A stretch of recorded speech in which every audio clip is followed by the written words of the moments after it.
ಎಲ್ಲರಿಗೂ ನಮಸ್ಕಾರ. ಇವತ್ತಿನ ಈ ವಿಡಿಯೋ ತರಗತಿಯಲ್ಲಿ ನಾವು 10ನೇ ತರಗತಿ ಗಣಿತದಲ್ಲಿರುವಂಥ ಅಧ್ಯಾಯ 12 ತ್ರಿಕೋನಮಿತಿಯ ಕೆಲವು ಅನ್ವಯಗಳು, ಈ ಅಧ್ಯಾಯವನ್ನು ನಾವು ಭಾಳ ಸವಿವರವಾಗಿ ಹಾಗೆಯೇ ಸರಳ ರೀತಿಯಲ್ಲಿ ನಾವು ತಿಳ್ಕೊಳ್ಳೋಣ. ಇದರಲ್ಲಿರುವಂಥ ಕೆಲವು ಪ್ರಮುಖ ಅಂಶಗಳನ್ನು ನಾವು ಗಮನಿಸಬೇಕು. ತ್ರಿಕೋನಮಿತಿಯ ಕೆಲವು ಅನ್ವಯಗಳು ಅಂತಂದ್ರೆ ಯಾವ್ಯಾವ ಅನ್ವಯಗಳದಾವ, ಯಾವ್ಯಾವ ಕ್ಷೇತ್ರಗಳಲ್ಲಿ ಇದನ್ನು ಯೂಸ್ ಮಾಡ್ಕೊಳ್ತಾ ಇದ್ದಾರೆ, ಯಾವ್ಯಾವ ಕ್ಷೇತ್ರದಲ್ಲಿ ಇದನ್ನು ಬಳಸ್ಕೊಳ್ತಾ ಇದ್ದಾರೆ ಅಂತ ನಾವು ನೋಡುವುದಾದರೆ, ಈಗಾಗಲೇ ನಾವು ಅಧ್ಯಾಯ 10ರಲ್ಲಿ ಅಧ್ಯಯನ ಮಾಡಿದ್ದೀವಿ. ತ್ರಿಕೋನಮಿತಿಯ ಪ್ರಸ್ತಾವನೆಗಳು ಅಂಥೇಳಿ ಇತ್ತು ಅಧ್ಯಾಯ. ಅದರಲ್ಲಿ ತ್ರಿಕೋನಮಿತಿಯ ಅವಶ್ಯಕತೆ ಎಲ್ಲಿ ಕಂಡುಬರುತ್ತೆ ಅಂತಂದರೆ, ಖಗೋಳಶಾಸ್ತ್ರದಲ್ಲಿ ಹೆಚ್ಚಿನ ಪ್ರಮಾಣದಲ್ಲಿ ತ್ರಿಕೋನಮಿತಿಯ ಅನ್ವಯ ಕಂಡುಬರುತ್ತೆ.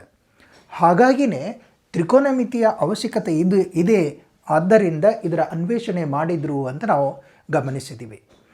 ಮುಂದುವರೆದು ನಾವು ನೋಡುವುದಾದರೆ, ಖಗೋಳಶಾಸ್ತ್ರಜ್ಞರು ಇದನ್ನು ಭೂಮಿಯಿಂದ ಇತರ ಗ್ರಹಗಳಿಗೆ ಮತ್ತು ನಕ್ಷತ್ರಗಳಿಗಿರುವಂಥ ದೂರವನ್ನು ಕಂಡುಹಿಡಿಯಲಿಕ್ಕೆ ಈ ಅಂಶವನ್ನು ಅಂದರೆ ತ್ರಿಕೋನಮಿತಿಯನ್ನು ಅನ್ವಯ ಮಾಡ್ಕೊಳ್ತಿದ್ರು. ಅಷ್ಟೇ ಅಲ್ಲ, ತ್ರಿಕೋನಮಿತಿಯನ್ನು ಭೂಗೋಳ ಮತ್ತು ಸಮುದ್ರಯಾನದಲ್ಲಿ ಬಳಸ್ತಾ ಇದ್ರು. ಇದನ್ನು ಹಾಗೆಯೇ ತ್ರಿಕೋನಮಿತಿಯ ಜ್ಞಾನ ಇದನ್ನು ಮತ್ತೆ ಎಲ್ಲಿ ಯೂಸ್ ಮಾಡ್ಕೊಳ್ತಿದ್ರು ಅಂತಂದ್ರೆ, ನಕ್ಷೆಗಳ ರಚನೆ ಮಾಡೋದಕ್ಕೆ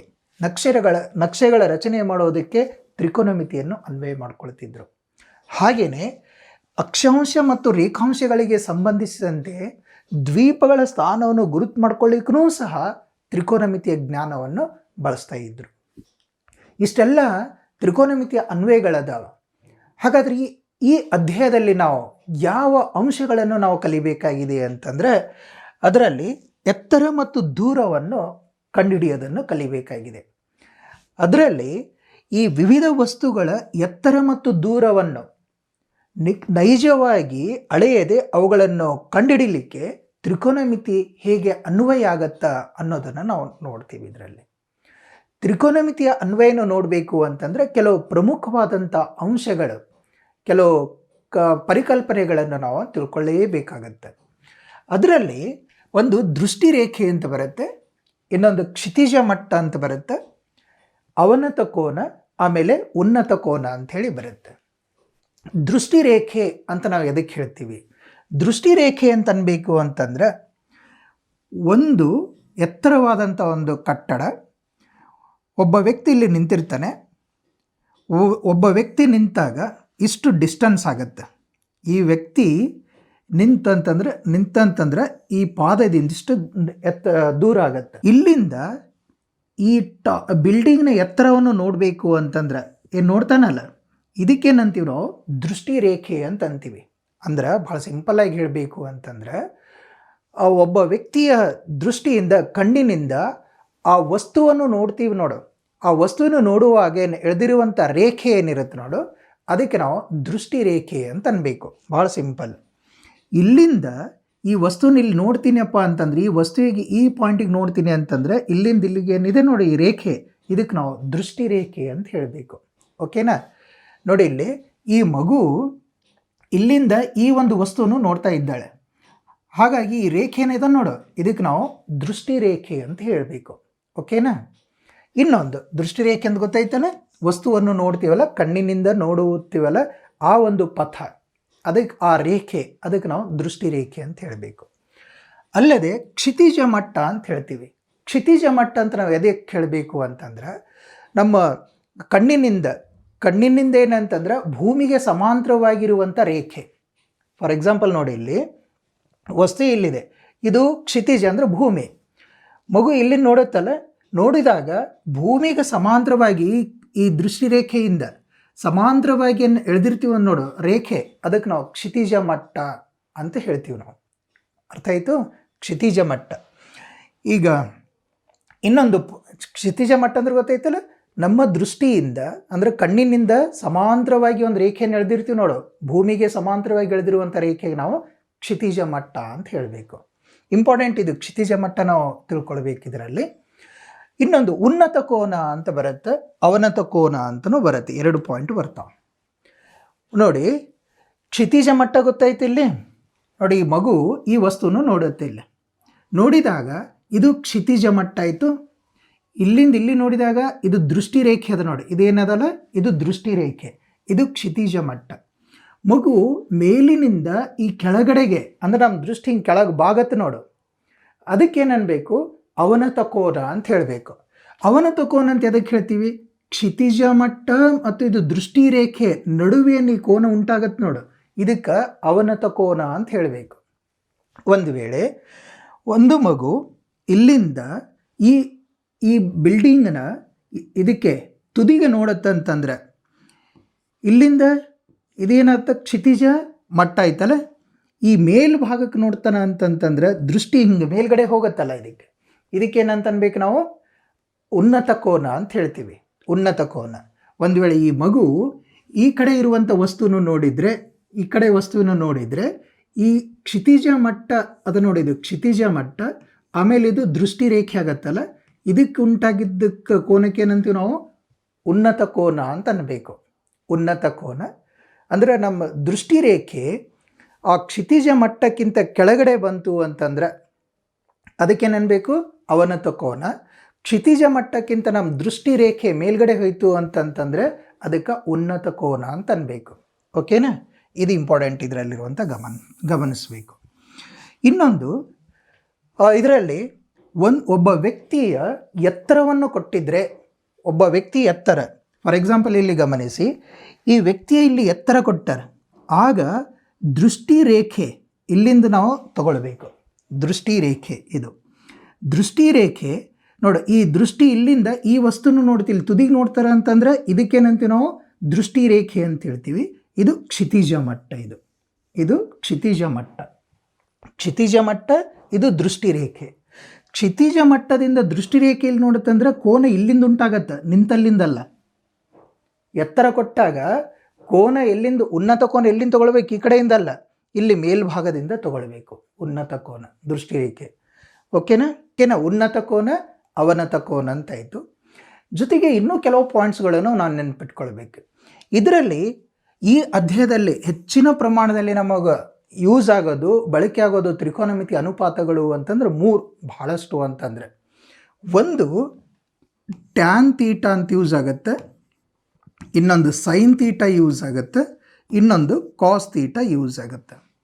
ಇನ್ನು ಹೆಚ್ಚಿನ ಪ್ರಮಾಣದಲ್ಲಿ ಇವು ಯಾಕೆ ಯೂಸ್ ಆಗ್ತಾವ ಅಂತ ನಾವು ಗಮನಿಸಿದೀವಿ ಅಂತಂದರೆ, ಟ್ಯಾನ್ ತೀಟ ಅಂತಂದ್ರೆ ಅಭಿಮುಖ ಬಾಗಿಲೆ ಪಾರ್ಶ್ವ ಅಂತ ಆಗತ್ತೆ. ಅಭಿಮುಖ ಬಾಗಿಲೆ ಪಾರ್ಶ್ವ ಬಾಹು ಆಗಿರುತ್ತೆ. ಅಭಿಮುಖ ಬಾಗಿಲೆ ಪಾರ್ಶ್ವ ಬಾಹು ಆಗಿರುತ್ತೆ. ನೋಡಿ, ಒಂದು ವಸ್ತು ಈ ರೀತಿಯಲ್ಲಿ ಇತ್ತು ಅಂತ ತಿಳ್ಕೊಂಡು, ಇದು ಒಂದು ಎತ್ತರ, ಕಟ್ಟಡ ಎತ್ತರ, ಇಲ್ಲಿ ನಿಂತ ವ್ಯಕ್ತಿ ಏನಂತಂದರೆ ಕಟ್ಟಡದ ತುದಿಯನ್ನು ನೋಡ್ತಾನೆ ಅಂತಂದರೆ ಇದರ ಎತ್ತರ ಕೊಟ್ಟಿರ್ತಾರೆ, ದೂರಕ್ಕೆ ಕೇಳ್ತಿರ್ತಾರೆ. ಅಂದರೆ ಇದನ್ನು ನಾವು ತೀಟ ಅಂತ ತೊಗೊಂಡಿವಿ ಅಂತಂದ್ರೆ ಅಳತೆ ಕೊಟ್ಟಿರ್ತಾರೆ, ಕೋನ ಎಷ್ಟು ಉಂಟಾಯಿತು ಅಂತ ಅಳತೆ ಕೊಟ್ಟಿರ್ತಾರೆ. ಕೊಟ್ಟಾಗ ನಮಗಿದೇನಾಗತ್ತೆ, ಅಭಿಮುಖ ಬಾಹು ಆಗುತ್ತಲ್ಲ, ಇದು ಪಾರ್ಶ್ವ ಬಾಹು ಆಗುತ್ತೆ. ಅಭಿಮುಖ ಮತ್ತು ಪಾರ್ಶ್ವ ಎದರಲ್ಲಿ ಕಾಣ್ತೀವಿ ನಾವು? ಟ್ಯಾನ್ ತೀಟದಲ್ಲಿ ಕಾಣ್ತೀವಿ. ಕೆಲವೊಂದು ಬಾರಿ ಅಭಿಮುಖ ಮತ್ತು ವಿಕರಣ ಇದ್ರ ಎತ್ತರನ್ನು ಕೊಟ್ಟಿದ್ನ ತಿಳ್ಕೊ, ಆಗೇನು ಮಾಡಬೇಕು? ಅಭಿಮುಖ ಮತ್ತು ವಿಕರಣ ಕೊಟ್ಟಾನಂತಂದ್ರೆ ಇದರಲ್ಲಿ ಒಂದು ಅಂಶ ಕೊಟ್ಟಿರ್ತಾನೆ, ಇನ್ನೊಂದು ಅಂಶವನ್ನು ನಾವು ಕಂಡುಹಿಡಿಬೇಕಾಗತ್ತೆ. ಆಗ ಸೈನ್ ತೀಟವನ್ನು ಯೂಸ್ ಮಾಡ್ಕೊಳ್ತೀವಿ. ಗೊತ್ತಾಯಿತು? ಇನ್ನು ಪಾರ್ಶ್ವ ಮತ್ತು ಏನಂತ ವಿಕಿರಣ ಕೊಟ್ಟಿದ್ನಪ್ಪ, ಆಗ ನಾವು ಪಾರ್ಶ್ವಭಾವನ ಕಂಡುಹಿಡಿಬೇಕಾಯ್ತಂದ್ರೆ ಕಾಸ್ ತೀಟಾನ ಯೂಸ್ ಮಾಡ್ಕೊಳ್ತೀವಿ. ಬಟ್ ಇವು 3 ತ್ರಿಕೋನಮಿತಿಯ ಅನುಪಾತಗಳನ್ನು ಅನ್ವಯ ಮಾಡಿಕೊಂಡು ಈ ಅಧ್ಯಾಯದಲ್ಲಿ ಬರುವಂಥ ತ್ರಿಕೋನಮಿತಿಯ ಕೆಲವು ಅನ್ವಯಗಳು ಅಂತೇನು ಅಧ್ಯಾಯ ಇದೆಯಲ್ಲ, ಇದರಲ್ಲಿ ಬರುವಂಥ ಎಲ್ಲ ಸಮಸ್ಯೆಗಳನ್ನು ನಾವು ಬಹಳ ಸರಳ ರೀತಿಯಲ್ಲಿ ಪರಿಹರಿಸಬಹುದು. ಜೊತೆಗೆ ಇಲ್ಲಿ 30 ಡಿಗ್ರಿ ವ್ಯಾಲ್ಯೂ, ಆಮೇಲೆ 45 ಡಿಗ್ರಿದು, ಇನ್ನೊಂದು 60 ಡಿಗ್ರಿದು ಬೆಲೆ ನಮಗೆ ಗೊತ್ತಿರಬೇಕಾಗತ್ತೆ. ಎದುರದು ಸೈನ್ 30 ಡಿಗ್ರಿದು, ಆಮೇಲೆ ಕಾಸ್ 30 ಡಿಗ್ರಿದು, ಆಮೇಲೆ ಟ್ಯಾನ್ 30 ಡಿಗ್ರಿ ಬೆಲೆ, ಆಮೇಲೆ ಸೈನ್ 45 ಡಿಗ್ರಿ, ಸೈನ್ 60 ಡಿಗ್ರಿ, ಕಾಸ್ 30 ಡಿಗ್ರಿ, ಕಾಸ್ 45 ಡಿಗ್ರಿ, 60 ಡಿಗ್ರಿ, ಹೀಗೆ ಇವುಗಳ ಬೆಲೆಗಳು ನಮಗೆ ಗೊತ್ತಿರಬೇಕಾಗತ್ತೆ, ನೆನ್ಪಿಟ್ಕೊಳ್ಬೇಕು. ಓಕೆ, ಈಗ ಅಭ್ಯಾಸದಲ್ಲಿರುವಂಥ ಲೆಕ್ಕ ಮಾಡೋಣ. ಅಭ್ಯಾಸ 12.1ರಲ್ಲಿರುವಂಥ 1ನೇ ಲೆಕ್ಕವನ್ನು ಗಮನಿಸಿ. ಒಬ್ಬ ಸರ್ಕಸ್ಸಿನ ಕಲಾವಿದನು ನೇರ ಸ್ತಂಭದಿಂದ, ಇದು ನೇರ ಸ್ತಂಭ ತಗೊಳ್ಳೋಣ, ಹಿಗ್ಗಿಸಿ ನೆಲಕ್ಕೆ ಕಟ್ಟಿರುವ 20 ಮೀಟರ್ ಉದ್ದದ ಹಗ್ಗದ ಮೇಲೆ ಹತ್ತುತ್ತಿದ್ದಾನೆ. ಹಗ್ಗದ ಉದ್ದ ಎಷ್ಟು? 20 ಮೀಟರ್. ಇದರ ಮೇಲೆ ಹತ್ತಾ ಇದ್ದಾನೆ. ನೆಲದೊಂದಿಗೆ ಅದು ಹಗ್ಗವು ಉಂಟು ಮಾಡಿದ ಕೋನ 30 ಡಿಗ್ರಿ ಆಗಿದೆ. ಹಾಗಾದರೆ ಸ್ತಂಭದ ಎತ್ತರವನ್ನು ಕಂಡುಹಿಡಿಯಿರಿ. ನೋಡಿ, ಇದರಲ್ಲಿ ಗಮನಿಸಿ, ಇದು ತೀಟಾ ಅಂತ ಕೊಟ್ಟಿದ್ದಾರೆ, ಕೋನದ ಅಳತೆ ಕೊಟ್ಟಾರೆ. ಆಗೇನಾಗತ್ತೆ, ಇದು ಅಭಿಮುಖ ಬಾಹು ಆಗುತ್ತೆ, ಇದು ವಿಕರಣ ಆಗುತ್ತೆ. ಅಭಿಮುಖ ಮತ್ತು ವಿಕರಣ ಎದರಲ್ಲಿ ಬರುತ್ತಪ್ಪ? ಅಭಿಮುಖ ಬಾಹು ಮತ್ತು ವಿಕರಣ ಇದು ಯಾವ ಅನುಪಾತದಲ್ಲಿ ಬರುತ್ತೆ? ಯಾವ ತ್ರಿಕೋನಮಿತಿ ಅನುಪಾತದಲ್ಲಿ ಬರುತ್ತೆ? ಇದು ಸೈನ್ ತೀಟಾನಲ್ಲಿ ಬಂದ್ಬಿಡುತ್ತಿಲ್ಲ. ಸೈನ್ ತೀಟಾ ಅಂತಂದರೆ ಅನುಪಾತ ಏನು? ಅಭಿಮುಖವಾಗಿಲೇ ವಿಕರಣ ಅಂಥೇಳಿ, ಅಭಿಮುಖ ಬಾಹು ಅಪಾನ್ ವಿಕರಣ ಅಂತ ಆಗಿರುತ್ತೆ. ಯೂಸ್ ಮಾಡಿಕೊಂಡು ನಾವು ಕಂಡುಹಿಡಿಬಹುದು. ಸೈನ್ ತೀಟಾ ಸೈನ್ 30 ವ್ಯಾಲ್ಯೂ ಅಂತ ಗೊತ್ತಿದೆಯಲ್ಲ ನಮಗೆ, ಎಷ್ಟು? 1/2. ಅದನ್ನು ಕಂಡುಹಿಡಿಯೋಣ. ನೋಡಿ, ಇದರಲ್ಲಿ ಇಲ್ಲಿ ಒಂದಿಷ್ಟು ಮಾಹಿತಿಯನ್ನು ಬರ್ಕೊಳ್ತೀನಿ. ಎ ಬಿ ಅಂತಂದ್ರೆ ಸ್ತಂಭದ ಎತ್ತರ, ಎ ಬಿ ಸ್ತಂಭದ ಎತ್ತರ. ಆಮೇಲೆ ಎ ಸಿ ಹಗ್ಗದ ಉದ್ದ, ಎ ಸಿ ಅಂತಂದ್ರೆ ಹಗ್ಗದ ಉದ್ದ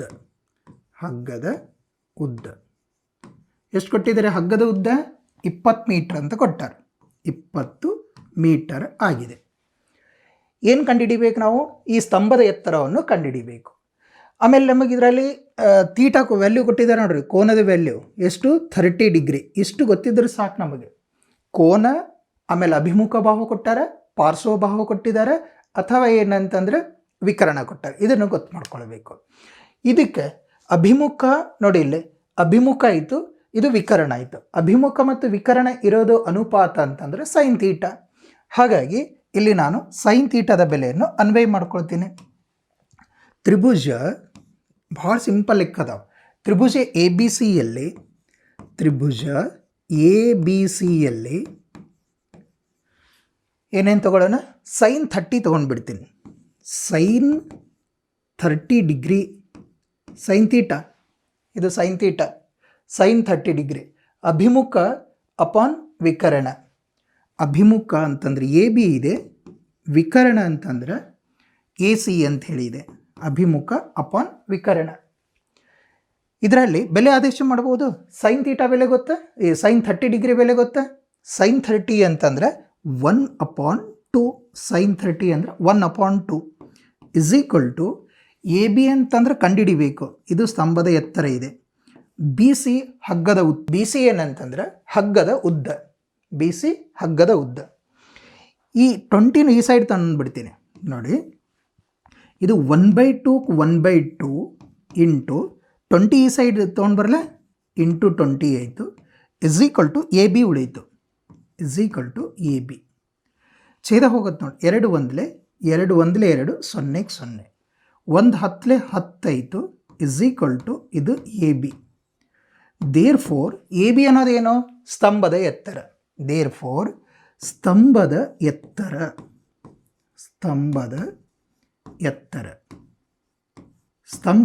ಎಷ್ಟು? 10 ಮೀಟರ್. ಇದನ್ನು ನಾವು ಕಂಡುಹಿಡಿಬೇಕಾಗಿತ್ತು. ಸ್ತಂಭದ ಎತ್ತರ ಗೊತ್ತಾಯ್ತಲ್ಲ. ಅದಕ್ಕೆ ಈ ತ್ರಿಕೋನಮಿತಿಯ ಕೆಲವು ಅನ್ವಯಗಳು ಏನು ಅಧ್ಯಾಯ ಇದೆ, ಈ ಅಭ್ಯಾಸದಲ್ಲಿ ಬರೆಯುವಂಥ ಸಮಸ್ಯೆಗಳು ಭಾಳ ಸರಳದಾವೆ, ಅಷ್ಟೇ ತಿಳ್ಕೊಳ್ಬೇಕು. ಓಕೆ, ನೆಕ್ಸ್ಟ್ ಇದರಲ್ಲಿ 2ನೇ ಲೆಕ್ಕವನ್ನು ಗಮನಿಸಿ. 2ನೇ ಲೆಕ್ಕ ಈ ರೀತಿಯಲ್ಲಿ ಕೊಟ್ಟಿದ್ದಾರೆ.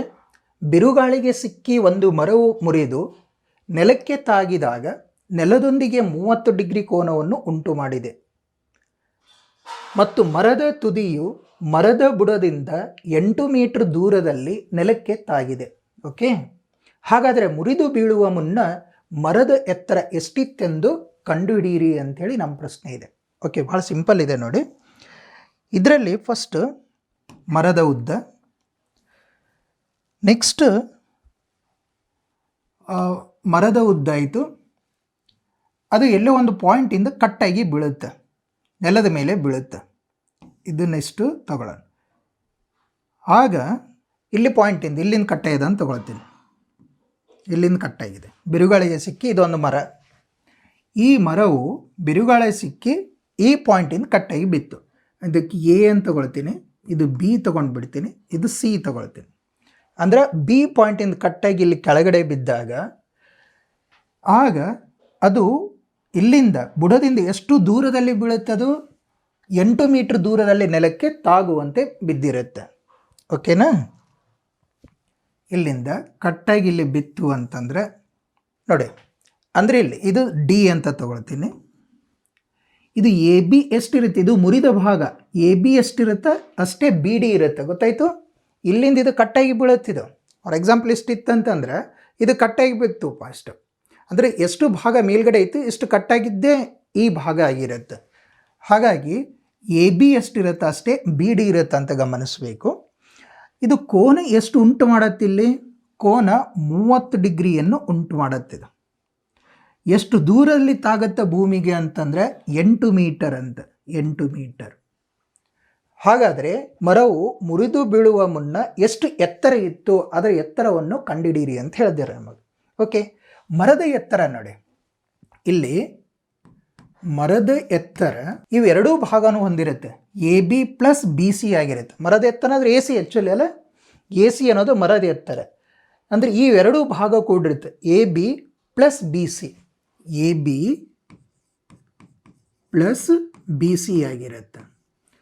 ಆಮೇಲೆ ಎ ಬಿ ಎಷ್ಟಿರುತ್ತೆ ಅಷ್ಟೇ ಬಿ ಡಿ ಆಗಿರುತ್ತೆ ಅಂತ ಗಮನಿಸ್ಬೇಕಾ. ಓಕೆ, ಈಗ ನೋಡಿ, ಈಗ ತ್ರಿಭುಜ ಬಿ ಸಿ ಡಿಯಲ್ಲಿ ಇದು 90 ಡಿಗ್ರಿ ಆಗಿಬಿಡುತ್ತೆ. ತ್ರಿಭುಜ ಬಿ ಸಿ ಡಿಯಲ್ಲಿ ನಾವು ಫಸ್ಟು ಟ್ಯಾನ್ ತೀಟ ತಗೊಳ್ಳೋಣ. ಯಾಕಂತಂದರೆ ಬಿ ಸಿ ಮೊದಲು ಕಂಡುಹಿಡ್ಕೊಳ್ಳೋಣ. ಇದು ಪಾರ್ಶ್ವ ಆಯಿತು, ಇದು ಅಭಿಮುಖ ಆಯಿತು. ಅಭಿಮುಖ ಮತ್ತು ಪಾರ್ಶ್ವಭಾವ ಎದುರಾಗಿರುತ್ತೆ, ಟ್ಯಾನ್ನಲ್ಲಿ ಇರುತ್ತೆ. ಹಾಗಾಗಿ ಇಲ್ಲಿ ಟ್ಯಾನ್ ತೀಟ ವ್ಯಾಲ್ಯೂ ತಗೊಳ್ಳೋಣ.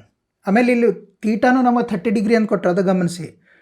Tan theta is equal to, ಇದನ್ನು ತೀಟ ಅಂತ ತಗೊಂಡಿವಿ, ಅಭಿಮುಖ ಅಪಾನ್ ಪಾರ್ಶ್ವ. ಅಭಿಮುಖ ಅಂತಂದ್ರೆ ಇಲ್ಲಿ ಬಿ ಸಿ ಆಯಿತು, ಪಾರ್ಶ್ವ ಅಂತಂದ್ರೆ ಸಿ ಡಿ ಅಂತ ಆಯಿತು. ಟ್ಯಾನ್ ತೀಟ ಅಂದರೆ ಎಷ್ಟು ಕೊಟ್ಟಿದ್ದಾರೆ ನಮಗಿಲ್ಲಿ, ತೀಟ ಅಂತಂದರೆ 30 ಡಿಗ್ರಿ ಅಂತ ಕೊಟ್ಟಾರೆ. ಟ್ಯಾನ್ ತೀಟ ಅಂತಂದರೆ ಎಷ್ಟು, 30 ಡಿಗ್ರಿ ಅದ. ಬಿ ಸಿಯನ್ನು ಕಂಡುಹಿಡಿಬೇಕು ನಾವು, ಬಿ ಸಿನ ಕಂಡುಹಿಡಿಬೇಕು. ಸಿ ಡಿ ಅಂತಂದರೆ 8 ಮೀಟ್ರ್ ಅದ. ಟ್ಯಾನ್ 30 ವ್ಯಾಲ್ಯೂ ಗೊತ್ತಾ, 1/√3.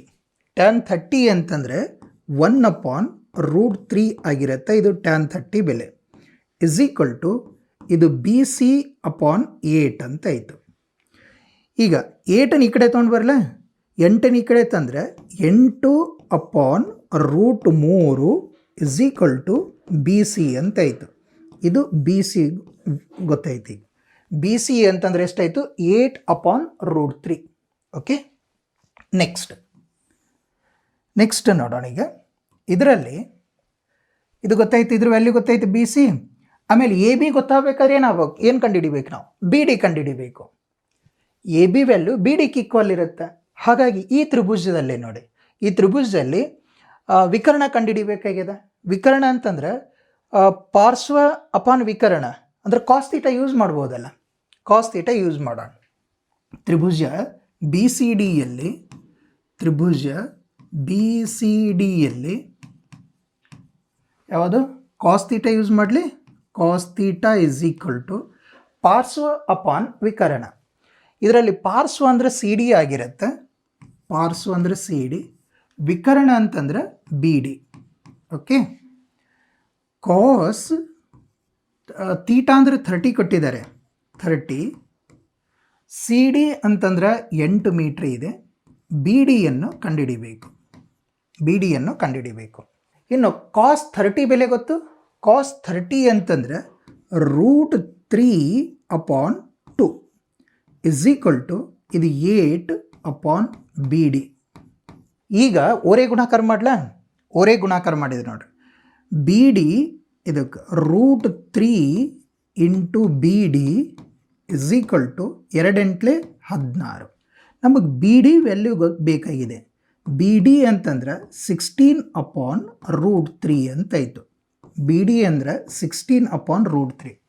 ಒಂದು ಮಾಹಿತಿ ನಾನು ಮೊದಲೇ ಹೇಳಿದೆ, ಏನು ಇದು ಎ ಬಿ ಇದು ಬಿ ಡಿಗೆ ಈಕ್ವಲ್ ಆಗುತ್ತಂತೆ. ಯಾಕಂತಂದರೆ ಎ ಬಿ ಅನ್ನೋದು ಮರ ಮುರಿದಿರುವಂಥ ಭಾಗ, ಅದೇ ಮುರಿದಿರುವಂಥ ಭಾಗ ಈ ಕಡೆಗೆ ನೆಲಕ್ಕೆ ತಾಗುವಂತೆ ಬಿದ್ದಿದೆ. ಹಾಗಾಗಿ ಇಲ್ಲಿ ಏನಂತಂದರೆ ಎ ಬಿ ಏನಾಗಿರುತ್ತೆ, A B is equal to B D ಆಗಿರುತ್ತೆ ಅಂತ ಗಮನಿಸಬೇಕು. ಅಂದರೆ 16/√3 ಆಗಿದೆ ಅಥವಾ ಆಗಿರುವುದು. ಓಕೆ, ಇದೊಂದು ಮಾಹಿತಿ ಗೊತ್ತಾಯಿತು. ನಮಗೇನು ಬೇಕಾಗಿದೆ ಈಗ ಎ ಸಿ, ಯಾಕಂದ್ರೆ ಮರದ ಎತ್ತರ, ಮರವು ಮುರಿದು ಬೀಳುವಂಥ ಮುನ್ನ ಅದು ಎಷ್ಟು ಎತ್ತರ ಇತ್ತು ಅಂತ ನಾವು ಕಂಡುಹಿಡಿಬೇಕಾಗಿದೆ. ಹಾಗಾಗಿ ಎ ಸಿ ಇದು ಮರದ ಎತ್ತರ, ಅಂದ್ರೆ A B plus B C ಆಗಿರುತ್ತದು. ದೇರ್ಫೋರ್ ನೋಡಿ, ಮರದ ಇಸ್ ಈಕ್ವಲ್ ಟು ಏನಾಗಿರುತ್ತೆ, ಮರದ ಎತ್ತರ ಎ ಬಿ ಪ್ಲಸ್ ಅದು ಬಿ ಸಿ ಅಂತ ತಗೊಳ್ತೀವಿ. ಎ ಬಿ ಎಷ್ಟಿದೆ, ಎ ಬಿ ಇದರಲ್ಲಿ ಕಂಡುಹಿಡಿದೀವಲ್ಲ, ಹಾಂ, ಎ ಬಿ ಅಂದರೆ 16/√3. ಎ ಬಿ ಅಂತಂದ್ರೆ 16/√3 ಅಂತಾಗಿದೆ. ಪ್ಲಸ್ ಬಿ ಸಿ ಅಂದರೆ ಎಷ್ಟಿದೆ, ಬಿ ಸಿ ಅಂತಂದರೆ 8/√3, 8/√3 ಅಂತಾಗಿದೆ. ನೋಡಿ, ಛೇದ ಸೇಮ್ ಇದೆಯಲ್ಲ, ಅದಕ್ಕಾಗಿ ಇದು √3 ಅಂತ ಛೇದ ತಗೊಳ್ತೀನಿ, ಅಂಶಗಳು ಕೂಡ್ತವೆ, ಅಂದರೆ 16 + 8 ಅಂತಾಯಿತು. ಇಸ್ ಈಕ್ವಲ್ ಟು ಎಷ್ಟಾಯ್ತಿದು, 24/√3. ಈಗ ನೋಡಿ, √3 ಇದೆ ಅಂತಂದ್ರೆ ಅದು ನಾವು ಅಕರ್ಣೀಕಾರ ಮಾಡ್ಬೋದು, ಛೇದವನ್ನು ಅಕರ್ಣೀಕರಿಸೋಣ. ಇದು √3/√3 ಅಂತಾಯಿತು.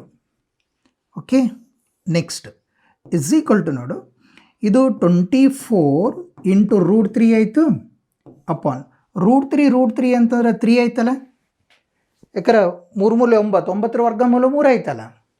ನೆಕ್ಸ್ಟ್ 3 × 1 3, 3 × 8 24, ಎಷ್ಟಾಯ್ತಿದು, 8 × √3 ಇಷ್ಟು ಮೀಟರ್ ಮರದ ಎತ್ತರ ಇತ್ತು. ಮರವು ಮುರಿದು ಬೀಳುವಂಥ ಮುನ್ನ ಅದರ ಎತ್ತರ ಎಷ್ಟಿತ್ತಪ್ಪ ಅಂತಂದರೆ 8 √3 ಮೀಟರ್ ಆಗಿತ್ತು ಅಂತ ಬರೀಬೇಕು. ಓಕೆ.